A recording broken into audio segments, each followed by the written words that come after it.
Local husband and father reminds all of us to take care of our own health during this pandemic. Medical reporter Liz Bonus shares a story that we've been following on Caretakers to explain why. Hey there, hello to you today. This pandemic has reminded all of us who need to take care of loved ones that we also need to take care of ourselves. So today we have a follow-up on a caregiver we've been following through Parkinson surgery, also known as deep brain stimulation. How you doing? How you doing, buddy? Good. I tell you what, Liz, when I grow up, I want to be like him. Look at him.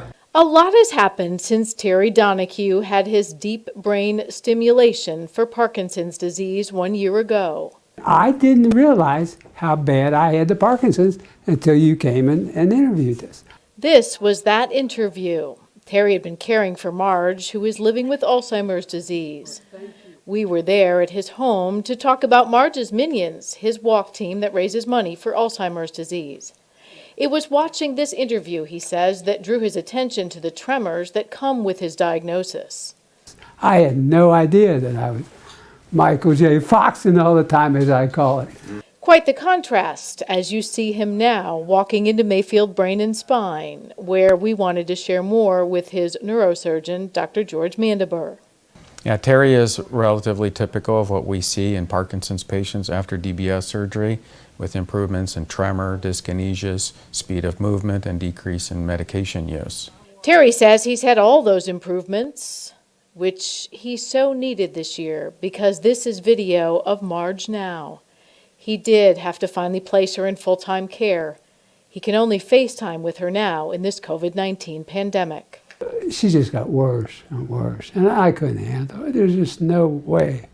I just couldn't handle her, whether I had the shakes or not. I just couldn't take care of her. So I had to put her in a nursing home. As for long-term outcomes expected, There are studies that looked at patients 5 and 10 years after DBS surgery and still show significant improvement over what should be or what is expected of a natural progression. So any regrets about taking care of you? Nope. None whatsoever. Nope.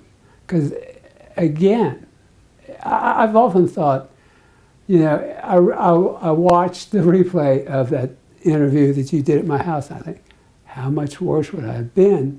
So glad we never got to find out. Terry, we so look forward to continuing to share the journey. You can join us for more this Sunday morning, 6 a.m. on What's Happening in Health. Guys, we'll throw it back to you.